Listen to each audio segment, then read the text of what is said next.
নমস্কার, আশা করি সকলেই ভালো আছেন। আজ নিয়ে চলে এসেছি মুর্শিদাবাদ ভ্রমণের দ্বিতীয় পর্ব নিয়ে। প্রথম পর্বটি যারা মিস করে গেছেন তাদের জন্য ডেসক্রিপশানে দিয়ে দেবো প্রথম পর্বের লিঙ্ক। ভিডিওটি দেখে অবশ্যই বলবেন কেমন লাগলো। প্রথম পর্বে আমাদের যাত্রা আমরা দেখিয়েছিলাম কাটরা মসজিদ থেকে শুরু করে জগৎ শেঠের বাড়ি পর্যন্ত। আজ এই দ্বিতীয় পর্বে আমরা আপনাদের সামনে তুলে ধরব মুর্শিদাবাদের বাকি দর্শনীয় স্থানগুলি। ভিডিওটি দেখুন এবং কেমন লাগলো সেটা কমেন্ট করে আমাদের জানাতে কিন্তু ভুলবেন না।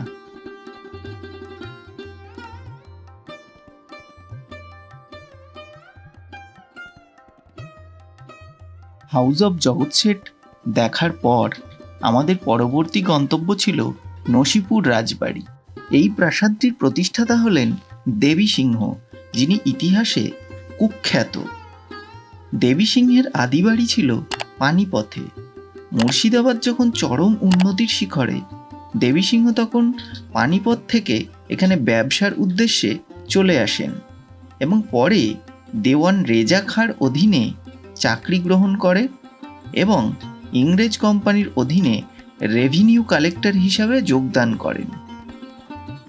এই দেবী সিংহ ৭৬-এর মন্বন্তরের সময় এবং তারপরেও অকথ্য অত্যাচার করে লোকেদের থেকে কর আদায় করতেন বলে শোনা যায় এবং কর দিতে অপারগ হলে তাকে ফাঁসি পর্যন্ত দেওয়া হতো এই দেবী সিংহের প্রাসাদে, এবং সেই ফাঁসি ঘরও এখানে আজ বর্তমান। ১৭৯৩ খ্রিস্টাব্দে রাজা উদমন্ত সিং এই মন্দিরটি প্রতিষ্ঠা করেন এই প্রাসাদের মধ্যে। প্রাসাদটি খুব ভালো করে লক্ষ্য করলে আপনারা দেখতে পারবেন এই প্রাসাদটি সামনের দিক থেকে অনেকটা হাজারদুয়ারির অনুকরণে কিন্তু তৈরি করা। বর্তমানে এই প্রাসাদটি এখন একটি মিউজিয়ামে রূপান্তরিত হয়েছে এবং এখানে ভেতরে ক্যামেরা অ্যালাউড নেই, তো মিউজিয়ামের ভেতরের অংশ আমরা কিছু তুলে ধরতে পারছি না। এই রাজবাড়ির উল্লেখযোগ্য উৎসবগুলির মধ্যে আজও ঝুলন যাত্রা এবং রথযাত্রা বেশ জাঁকজমকপূর্ণভাবে অনুষ্ঠিত হয়। নসিপুর রাজবাড়ি থেকে বেরিয়ে দক্ষিণ পশ্চিম দিকে ৪০-৫০ মিটার দূরে আমাদের পরবর্তী গন্তব্য ছিল নসিপুর আখড়া। এখানে রামানুজ সম্প্রদায়ভুক্ত সাধু সন্তগণ অবস্থান করতেন। নসিপুর আখড়ার ভিতরে একটি মিউজিয়াম রয়েছে। মিউজিয়াম আপনারা দেখতে পারবেন, তবে সেখানে ছবি তোলা সম্পূর্ণভাবে নিষিদ্ধ, তাই মিউজিয়ামটি আপনাদের দেখানো সম্ভব হলো না। রামানুজ সম্প্রদায়ের শিষ্যদের দান করা ধনসম্পত্তি দিয়েই এই আখড়ার খরচ আজও চলে। আখড়ার মহন্তকে আজীবন ব্রহ্মচর্য ব্রত পালন করতে হয়। এখানে সম্পূর্ণ রূপোর তৈরি একটি রথ আপনারা দেখতে পাবেন। এখানকার রথযাত্রা এবং ঝুলন যাত্রা বেশ একটা জাঁকজমকপূর্ণভাবে অনুষ্ঠিত হয়। এই নসিপুর আখড়ার প্রবেশ মূল্য ২০ টাকা প্রতিজন। এখানে যে মসজিদটি আপনারা দেখতে পাচ্ছেন সেটি নবাব মির্জাফর তার ব্যক্তিগত ব্যবহারের জন্য তৈরি করেন। এখানে তিনি নিয়মিত নামাজ পড়তেন। এই মসজিদের অপর প্রান্তেই রয়েছে মির্জাফরের পরিবারের সমাধি। মির্জাফরের পরিবারের কেউ এখনও মারা গেলে এই অংশেই তাদের সমাধি দেয়া হতো। এই অংশে মির্জাফরের পুত্র মিরন বাদে বাকি সকলেরই সমাধি আপনারা দেখতে পাবেন। তবে সমাধির উপরে প্রস্তর ফলক প্রায় মুছে গেছে, সুতরাং কোনটি কার কবর এটা দেখার জন্য আপনাকে অবশ্যই গাইডের সাহায্য নিতে হবে। এখানেই আপনি গাইড পেয়ে যাবেন এবং তারা আপনাকে কোনটা কার কবর খুব ভালোভাবে দেখিয়ে দিতে পারবে। এখানে ঢুকতে গেলে আপনাদের 10 টাকা টিকিট কাটতে হবে এবং যেটুকু আমরা বুঝলাম যে এই অংশটি রক্ষণাবেক্ষণের জন্য এনারা এই টিকিটটি নিয়ে থাকেন। এর ঠিক কাছেই রয়েছে নবাব মুর্শিদ কুলি খাঁর কন্যা আজিমুন্নিসার সমাধি। মেনটেনেন্সের কাজ চলায় এটি তখন বন্ধ ছিল, সেই জন্যে আমরা এর ভিতরে আপনাদের দেখাতে পারলাম না। অবশেষে আমরা পৌঁছে গেলাম মুর্শিদাবাদের অন্যতম আকর্ষণ হাজারদুয়ারিতে। এখন আমরা দাঁড়িয়ে আছি ঐতিহাসিক হাজারদুয়ারির সামনে, পিছনেই রয়েছে হাজারদুয়ারি। তো নবাব হুমায়ুন জাহ এই হাজারদুয়ারি প্রতিষ্ঠা করেন এবং এই হাজারদুয়ারিতে বলা হয় যে 1000টা দরজা আছে, তার থেকে হাজারদুয়ারি। তো এর মধ্যে কিছুটা দরজা আসল এবং বাকিগুলো কিন্তু নকল। হাজারদুয়ারি কম্পাউন্ডে অনেক কিছু আছে, একে একে আমরা ঘুরে ঘুরে আপনাদের দেখাচ্ছি। চল। মুর্শিদাবাদের অন্যতম আকর্ষণ এই প্রাসাদ ইতালীয় স্থাপত্যকলার এক জীবন্ত নিদর্শন। 1829 খ্রিস্টাব্দের 29শে August governor general lord William Cavendish ও বহু স্বনামধন্য ব্যক্তির উপস্থিতিতে নবাব নাজিম হুমায়ুন জাহ এই প্রাসাদের ভিত্তি স্থাপন করেন। এই প্রাসাদের নির্মাণ কার্যে মোট খরচ পড়ে 18 লক্ষ টাকা। সে সময় 18 লক্ষ টাকার মূল্য আপনারা সহজেই অনুধাবন করতে পারছেন। হাজারদুয়ারির ভিতরে একটি মিউজিয়াম রয়েছে এবং সেখানে অস্ত্রাগার রয়েছে, বিভিন্ন সামগ্রী, সেই সময়ের ব্যবহৃত সামগ্রী, বিলিয়ার্ড বোর্ড, যেভাবে তারা লাইফস্টাইল লিড করতো সেই সমস্ত কিছু ওখানে মিউজিয়াম করে রাখা রয়েছে। কিন্তু সেখানে ক্যামেরা অ্যালাউড নয়। আপনারা সেখানে একবারই তার প্রবেশ মূল্য রয়েছে 25 টাকা পার হেড, তো সেটা দিয়ে আপনারা দেখে আসতে পারবেন। হাজারদুয়ারি প্রাঙ্গণে এই কামানটি বাচ্চেওয়ালি তোপ নামে প্রসিদ্ধ। কামানটি 18 ফুট লম্বা, ওজন 16,880 পাউন্ড। নবাব হুমায়ুন জাহর আমলে গঙ্গা গর্ভ থেকে এটিকে উদ্ধার করা হয়। শোনা যায় কামানটি একবারই দাগা হয়েছিল, তখন কামানটি প্রচণ্ড আওয়াজে অনেক মহিলার গর্ভপাত ঘটে, তাই এর নাম বাচ্চেওয়ালি তোপ। এই কামানটিতে মোট 3টি চেম্বার রয়েছে এবং দাগবার সময় 18 সের বারুদের প্রয়োজন হতো বলে শোনা যায়। 1647 খ্রিস্টাব্দে জনার্দন কর্মকার এটি তৈরি করেন বলে শোনা যায়। এটি নবাব সিরাজউদ্দৌলা দ্বারা নির্মিত একমাত্র স্থাপত্য কীর্তির নিদর্শন। এটি মদিনা মসজিদ নামে খ্যাত। কথিত আছে মদিনা নির্মাণের সময় মৌসেরি বানু বেগমের সমাধিতে রাখা পবিত্র মক্কা মদিনার মাটি সিরাজ খালি পায়ে নিজে মাথায় করে এনে এখানে রাখেন। বর্তমানে মুর্শিদাবাদে নবাব সিরাজউদ্দৌলার তৈরি এই নিদর্শনটি একমাত্র রয়ে গেছে।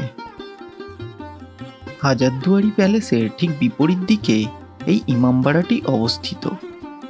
1846 খ্রিস্টাব্দে সিরাজউদ্দৌলা নির্মিত কাঠের ইমামবাড়াটি ধ্বংসপ্রাপ্ত হয়ে গেলে নবাব হুমায়ুন জাহর পুত্র বাংলা, বিহার, উড়িষ্যার শেষ নবাব নাজিম মনসুর আলী খাঁ ফেরাদুন জাহ 1847 খ্রিস্টাব্দে প্রায় 7 লক্ষ টাকা ব্যয় করে এই ইমামবাড়াটি নির্মাণ করেন। এখনও প্রতি বছর মহরমের সময় প্রথম 10 দিন ইমামবাড়ার সামনে একটা মেলা বসে। বহু দূর দূরান্ত থেকে ধর্মপ্রাণ মুসলমানরা এখানে মহরম পর্বে যোগদান করতে আসেন।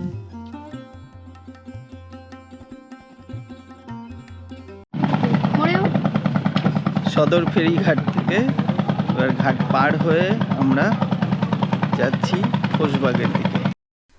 ভাগীরথীর এই পশ্চিম পাড়ে অনেকগুলি স্পট রয়েছে দেখার জন্য।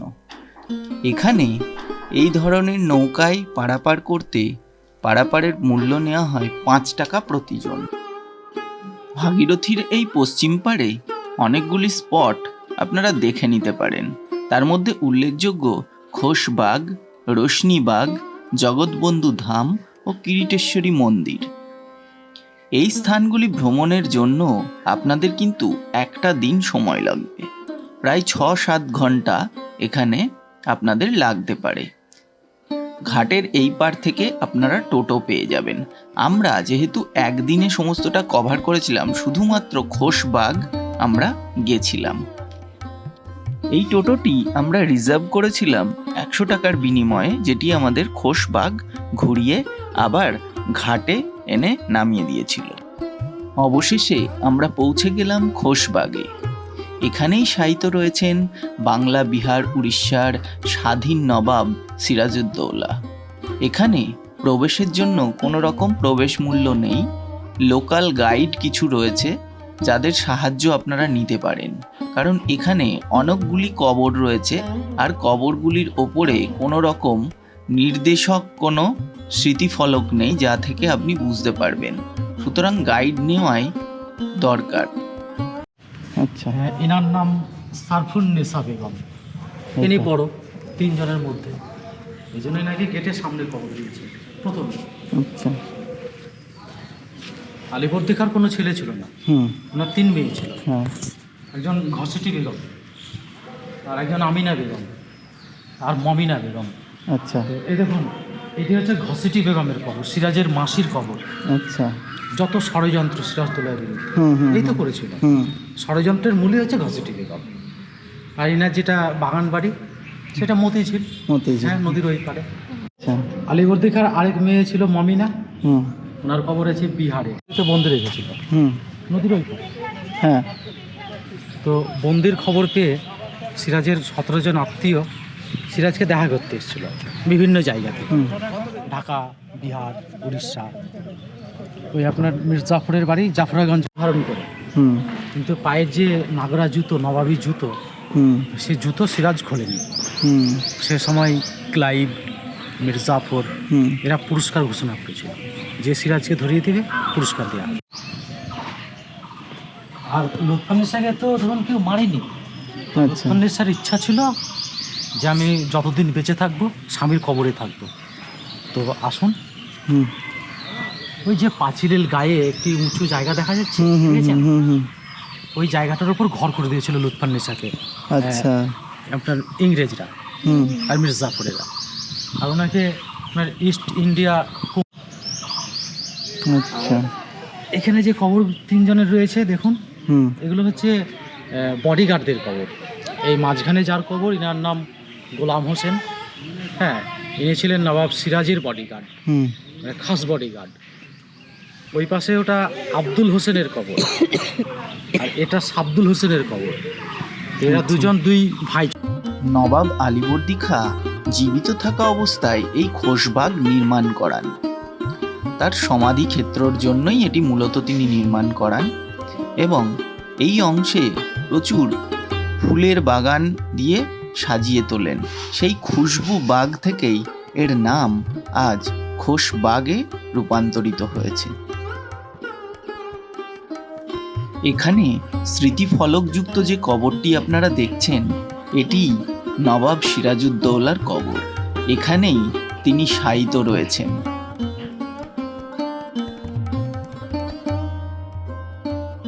নবাব সিরাজউদ্দৌলার কবরের ঠিক নিচেই সোজাসুজি যে কবরটি রয়েছে, সেটি তার পত্নী লুৎফুন্নেসার কবর। এই খোশবাগে মাত্র 2 জনেরই স্বাভাবিক মৃত্যু হয়েছিল, এক লুৎফুন্নেসা বেগম এবং আরেকজন হলেন নবাব আলীবর্দী খাঁ, যার কবর আপনারা এখন দেখতে পাচ্ছেন।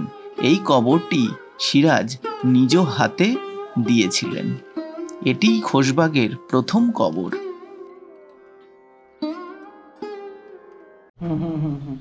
তো ইনি মমিনা বেগমের ছেলে। আচ্ছা, এর নাম শওকত জাম বাহাদুর। শওকত জাম, শাসনকর্তা ছিল।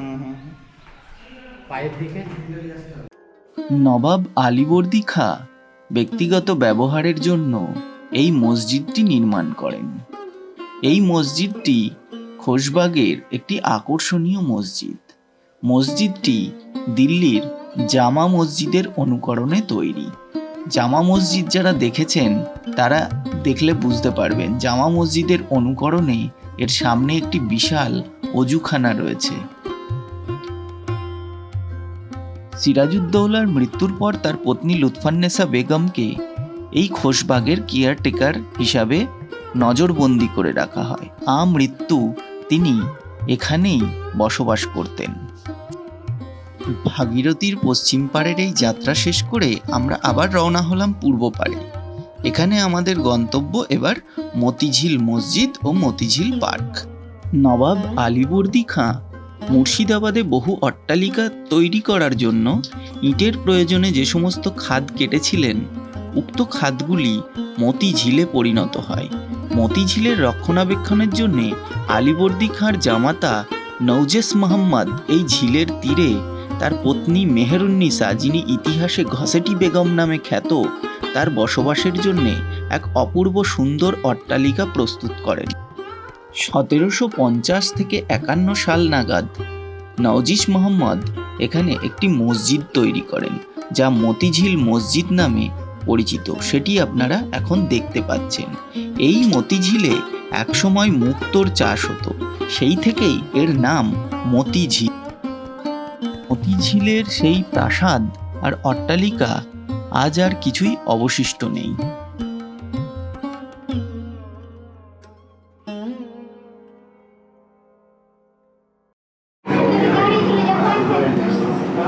আমার ঘোরাঘুরি শেষ, এখন আমরা চিকেন বিরিয়ানি খাচ্ছি। 1 কেজি চিকেন বিরিয়ানি, খুব একটা ভক্ত নই, একটা কিনেছি, দুজন মিলে খাচ্ছি, কারণ একজনের পক্ষে শেষ করে ওটা সম্ভব না। খেতে বেশ ভালোই, প্রাইসও রিজনেবল। মতিঝিল পার্কের কাছেই হোটেল। খাওয়া দাওয়া শেষ করে আমরা ঢুকে পড়লাম মতিঝিল পার্কে। এখানে প্রবেশ মূল্য 30 টাকা প্রতিজন। তো আমরা এখন মতিঝিল পার্কে হাঁটছি। খাওয়া দাওয়া কমপ্লিট, সব কিছু দেখা শেষ। খোশবাগ দেখে ঘুরে এসে এই লাস্ট স্পট এটাই বেছে রেখেছিলাম, এই মতিঝিলটা দেখব। পার্কটা ঘুরে আমরা দেখে এখান থেকে ট্রেন ধরে একদম সোজা বাড়ি। তো চলুন আমাদের সাথে মতিঝিলটা আপনাদেরও ঘুরিয়ে দেখাই। পার্কে ঢুকতেই আপনাদের প্রথমেই চোখে পড়বে মুর্শিদাবাদ নগরীর পত্তনকারী মুর্শিদ কুলি খাঁয়ের একটি প্রস্তর মূর্তি। এই মতিঝিল পার্কের ভিতরে WBTDCL এর একটি থাকার জায়গা রয়েছে, যেটি আপনারা অনলাইনে বুক করতে পারবেন। খুবই সুন্দর লাগবে এই পার্কটি ঘুরতে। তবে পার্কটি অনেক বড়, তাই এখানে ঘুরতেও কিন্তু অনেকটা সময় লাগবে। স্থানীয় মানুষের ভিড়ই আমাদের বেশি চোখে পড়ল এখানে। সময় কাটানোর জন্য একটা আদর্শ স্থান হতে পারে এটি। এখানে বোটিং থেকে শুরু করে বিভিন্ন রাইড এখানে রয়েছে এবং নির্দিষ্ট মূল্যের বিনিময়ে আপনারা সেগুলি এনজয় করতে পারেন। মুর্শিদাবাদে যদি আপনারা একদিন কাটাতে চান, তাহলে এখানের এই WBTDCL এর যে থাকার জায়গাটি রয়েছে সেখানে আপনারা কিন্তু একদিন কাটাতে পারেন। তাহলে এখানে সন্ধেবেলায় যে লাইট অ্যান্ড সাউন্ডটি অনুষ্ঠিত হয় সেটিও আপনারা দেখতে পারবেন। সময় অভাবে আমাদের পুরো পার্কটি ঘুরে দেখা সম্ভব হয়নি। হেঁটে হেঁটে একেবারে ক্লান্ত, চোখ মুখের ভাষা ভঙ্গিমা দেখেই বোঝা যাচ্ছে। তো মতিঝিল পার্কের বিশ্রামস্থলে এসে বসে আছি এখন।